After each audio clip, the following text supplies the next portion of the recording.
اس شخص کی طرح، یعنی جیسے اس سے پہلے آیت میں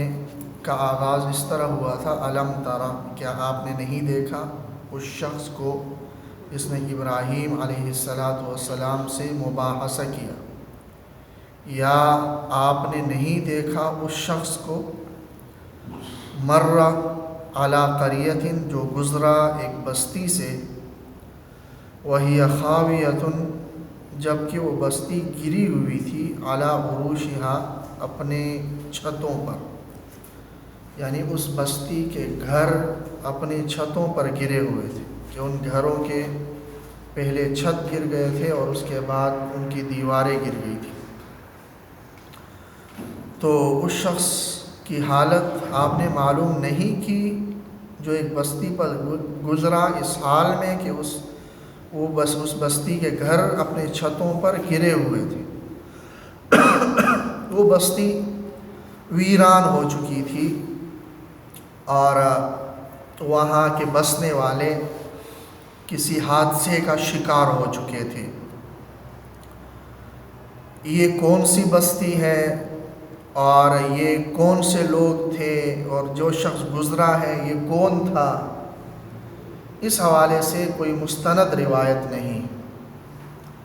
اور یہ کہاں کا یہ واقعہ ہے کوئی مستند روایت نہیں ہے، اور نہ ہی اس کی ضرورت ہے، کیونکہ اللہ تبارک و تعالیٰ نے صرف یہاں سے اپنے بندوں کو یہ سبق اور یہ پیغام دینا ہے کہ موت کے بعد اللہ تعالیٰ زندہ کیسے کرتے ہیں۔ البتہ تاریخی روایات ہیں اس حوالے سے، اور تاریخی روایات کی نہ ہم تصدیق کر سکتے ہیں اور نہ ہم تکذیب کر سکتے ہیں، نہ ہو سکتا ہے وہ سچی ہو سکتا ہے وہ جھوٹی ہو۔ تاریخی روایات میں یہ آتا ہے، اس آیت سے یہ بات معلوم ہوتی ہے کہ وہ نبی تھے جس کا وہاں سے گزر ہوا، کیونکہ اللہ کے ساتھ آگے اس کا مکالمہ ہوا ہے، اور مکالمہ اللہ کا نبی کے ساتھ ہی ہوتا ہے، یہ تو یقینی ہے کہ وہ نبی تھے۔ تاریخی روایات سے البتہ یہ ثابت ہوتا ہے کہ وہ حضرت عزیر علیہ السلام تھے، اور یہ بستی تھی یروشلم، جو آج کل اسرائیل کا دارالحکومت ہے، جہاں پر مسجد اقصیٰ ہے، جس کو ہم بیت المقدس کہتے ہیں اور قدس کہتے ہیں۔ یہ یروشلم تھا، یہ بستی یروشلم تھی، اور یہ اس لیے تباہ و برباد ہو چکی تھی کہ اس پر حملہ کیا تھا بابل کے بادشاہ بخت نصر نے،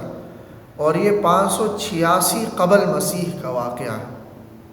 586 قبل مسیح اس وقت کا واقعہ ہے کہ یہ بخت نصر نے وہاں کے بسنے والے یہودیوں پر حملہ کیا۔ 12 لاکھ کی آبادی تھی، 6 لاکھ کو قتل کر دیا اور 6 لاکھ کو قید کر دیا، اور جو یہ یہودیوں کی عبادت گاہ تھی جس کو ہم بیت المقدس کہتے ہیں، اور اس وقت ظاہر یہودی ہی دین حق تھی اور یہ بیت المقدس ہی تھا، اس کو وہ ہیکل سلیمانی کہتے ہیں، معبد ثانی، سیکنڈ ٹیمپل یہ کہتے ہیں۔ اس کو اس نے جو ہے نا گرایا، اور یہودی روایات میں یہی ہے کہ اس کو گرانے کے بعد اس کے تہخانے میں تابوت سکینہ تھا، جس کا پیچھے ذکر ہوا ہے تابوت سکینہ، وہ تابوت سکینہ بھی اس کے تہخانے میں تھا، اور تابوت سکینہ بھی وہیں پر دفن ہو گیا۔ تو یہ واقعہ ہوا تھا تو وہاں سے حضرت عزیر علیہ السلام کا گزر ہوا ہے۔ یہ جو ان کا ہیکل سلیمانی ہے، چونکہ بیت المقدس حضرت سلیمان علیہ السلام نے تعمیر کی ہے، ہم اس کو مسجد اقصیٰ کہتے ہیں، اور یہودی اس کو ہیکل سلیمانی کہتے ہیں، سیکنڈ ٹیمپل کہتے ہیں، معبد ثانی۔ یہ بخت نصر نے 686 قبل مسیح میں گرایا، اس کے بعد تقریباً 150-200 سال بعد یہودیوں نے اس کو دوبارہ تعمیر کیا، یہودی تقریباً 150 سال بخت نصر کی قید میں رہے۔ پھر یہ واقع ہوا حضرت عزیر علیہ السلام کا وہاں سے گزر ہوا ہے، اور حضرت عزیر علیہ السلام بھی اسی دوران اللہ نے ان کو پھر جو واقعہ آگے ذکر ہے یہ واقعہ پیش آیا۔ عزیر علیہ السلام نے یہودیوں کی نشأۃ ثانی کی اور ان کو دوبارہ سے کھڑا کیا، اور دوبارہ سے یہودیوں کا سلسلہ شروع ہوا، اور انہوں نے پھر ہیکل سلیمانی کو تعمیر کیا۔ 70 عیسوی میں پھر ایک عیسائی بادشاہ تھا، عیسائی بادشاہ نے 70 عیسوی میں یہ ہیکل سلیمانی کو دوبارہ گرایا، اور اس کے بعد سے یہودیوں نے اس کو تعمیر نہیں کیا ہیکل سلیمانی کو۔ لیکن آج بھی یہودی یہی عزم لیے ہوئے ہیں، بچے سے لے کر بوڑھے تک، کہ ہم نے مسجد اقصیٰ کو گرا کر یہاں پر ہیکل سلیمانی ہم نے تعمیر کرنا ہے، اور اسی کوشش میں ہیں۔ اب اس کے لیے ماحول ہموار کر رہے ہیں اور جدوجہد کر رہے ہیں، وہ کب گرا دیتے ہیں واللہ عالم۔ تو بہرحال گزر ہوا حضرت عزیر علیہ السلام کا اس بستی پر۔ قال، حضرت عزیر علیہ السلام نے فرمایا، انا یحیی ہذہ اللہ بعد موتہا، کہ اللہ تبارک و تعالیٰ اس بستی کے موت کے بعد، یعنی اس کے برباد ہونے کے بعد، اس بستی والوں کو کیسے زندہ کریں گے۔ انا یحیی، یہ نہیں کہ ان کو یقین نہیں تھا، یقین تھا، لیکن کس کیفیت سے ذکر کریں گے، اس کیفیت کو سوچ کے انہوں نے کہا کہ کس کیفیت سے ذکر کریں گے، زندہ کریں گے اس بستی والوں کو، بالکل ختم ہو چکے ہیں۔ پھر یہ ہوا کہ فَأَمَاتَهُ اللَّهُ مِئَةَ عَامٍ، اللہ تبارک و تعالیٰ نے اس شخص کو جو وہاں سے گزرنے والا تھا، اس شخص کو، اس نبی کو موت دے دی، 100 عام، 100 سال کی۔ ثم بعث، پھر اللہ نے اسے اٹھایا، زندہ کیا، 100 سال کی موت دے دی اور زندہ کیا، تاکہ اس کو یقین دلانے کے لیے کہ اللہ تعالیٰ موت کے بعد کیسے زندہ کرتے ہیں۔ قال، اللہ نے پھر سوال کیا، کم لبثت، تم کتنی دیر یہاں سوئے رہے؟ قال، اس نے جواب دیا، لبثت یوما او بعض یوم، ایک دن یا آدھا دن، یعنی بہت تھوڑا وقت میں یہاں پر رہا ہوں۔ قال، اللہ نے فرمایا، بل لبثت 100 عام، بلکہ تو 100 سال یہاں رہا ہے، اور 100 سال آپ کے یہاں پر گزرے ہیں۔ ایک طرف تمہارا کھانا تھا،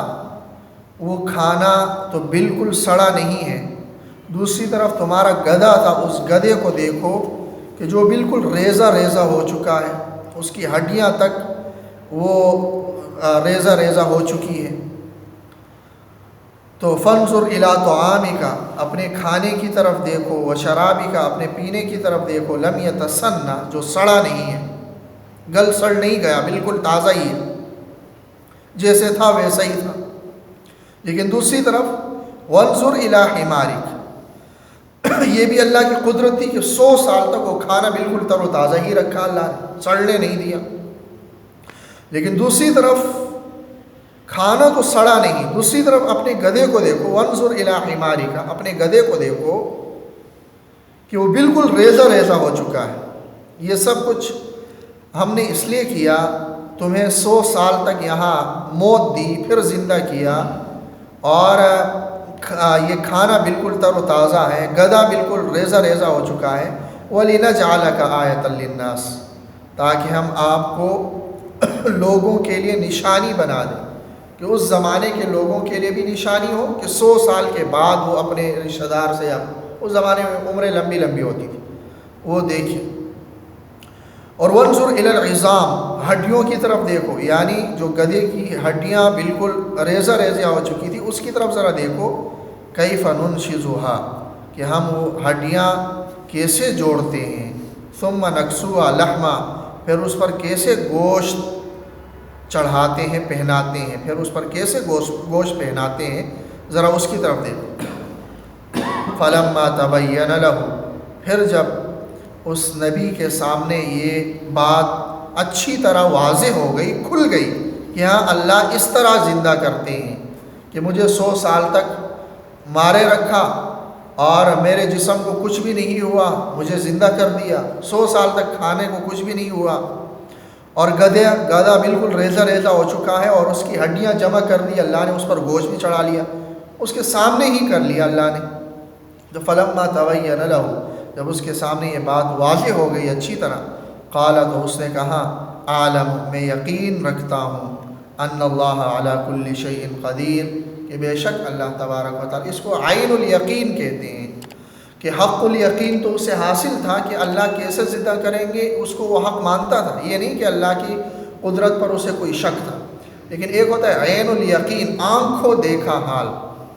تو آنکھوں دیکھا حال کی بنیاد پر اس نے کہا کہ اب مجھے عین الیقین ہو چکا ہے کہ ان اللہ علی کل شیء قدیر، کہ بے شک اللہ تبارک و تعالی ہر چیز پر قادر ہے۔ سبحانک اللہم و بحمدک، اشہد ان لا الہ الا انت، استغفرک و اتوب الیک۔